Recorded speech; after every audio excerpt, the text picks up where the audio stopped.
వందే వందే జై శ్రీరామ్. సినిమాలు చూడటమే మానేసాం మేము, కానీ సినిమా హాల్లోకి రావడం కూడా మానేసాం. కానీ సినిమా వాళ్ళతో ఫంక్షన్ అంటే టెన్షన్గా ఉంది. ఇప్పుడు మా గుండె చప్పుడు ఏమిటంటే మా ఏటగారు పరిగెత్తిచ్చిన గుర్రాల డెక్కల చప్పుడే. చాలా ఉద్విగ్నత కలిగించింది, చాలా బాధ కూడా కలిగించింది.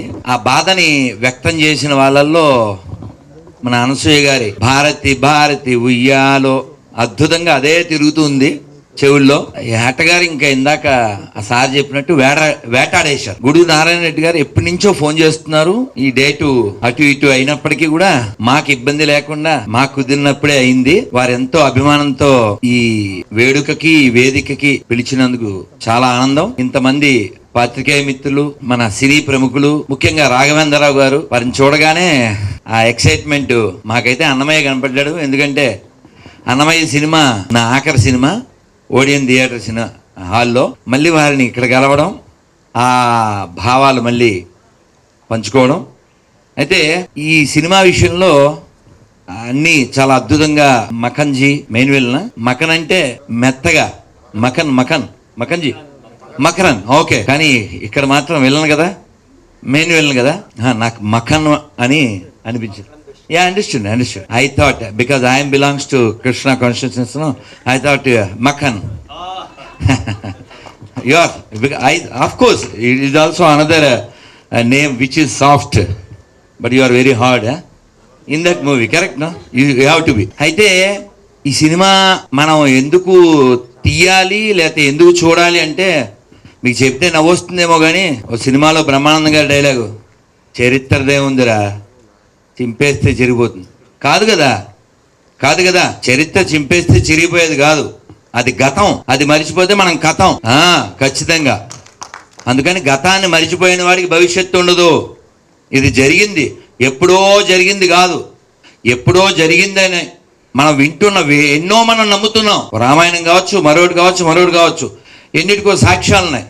కానీ ఇది మొన్నే ఇంకా 100 ఏళ్ళు కూడా కాలే, కొన్ని వేల మంది మాన ప్రాణాలు తీసిన ట్యాగ్లైన్లో రాశారు కదా, హైదరాబాద్ నిశ్శబ్ద మారణ హోమం. ఎందుకు ఇలాంటి సినిమాలు తీయాలి?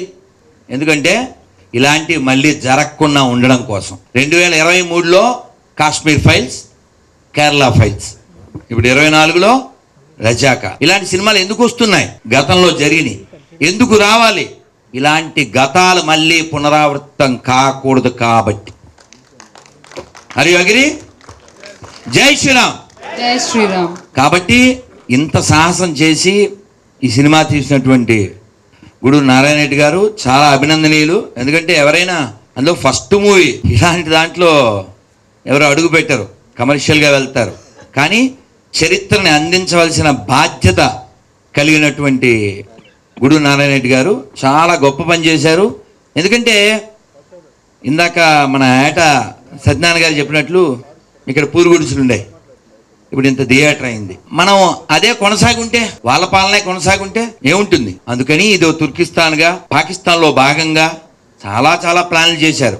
కానీ అందులో ఒక అత్యద్భుతమైన డైలాగు పటేల్ గారిది, హైదరాబాద్ని మరో కాశ్మీర్ కానివ్వను కదా. మనం ఎవరెవరన్నా ఒక్క మగాడు అంటాం కదా, మన దేశానికైతే ఆయన ఒక్క మగాడు. ఆయన లేకపోతే ఇన్ని వందల సంస్థానాలు ఏకమయ్యే కాదు. కాబట్టి మనం ఎవరిని ద్వేషించట్లేదు. ఇప్పటికి కూడా 10-12 ఏళ్ల క్రితమే ఓ పెద్ద మనిషి ఇప్పటికీ ఎమ్మెల్యేగా ఉన్నాడు. ఆయన అన్నాడు, 15 నిమిషాలు టైం ఇస్తే హిందువుల్లో 100 కోట్ల మందిని వేసేస్తానని. చాలా దురదృష్టకరం. ఎందుకంటే అది రజాకార్ భావజాలం. We are not against any persons or we are not against any religions, but we are against that kind of mentality. Rajakar mentality, ఏం mentality? ఓచకోత, రక్తపాతం. How you can support in the name of religion or in the name of a community or anything? మనం చూడొచ్చు. అదే భావజాలంతో ఉన్నందువలన పాత బస్తీ ఇప్పటికీ అట్లే ఉంది, కరెంటు బిల్లులు కూడా కట్టకుండా. నేను అడిగాను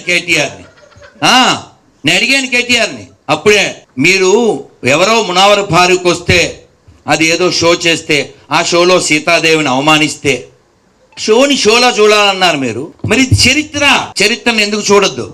చరిత్ర తెలియాలంటే ఇలాంటి దమ్మున్నటువంటి, చాలా సంతోషం సార్, రియల్లీ హ్యాట్స్ ఆఫ్, ఇది big up, very very important. ఎందుకంటే సొమ్ము చాలా మంది దగ్గర ఉంటుంది, దమ్ము ఇలాంటి వాళ్ళ ఒక్కలకే ఉంటుంది. సొమ్ము చాలా మంది దగ్గర ఉంది, దమ్ము ఇక్కడే ఉంది.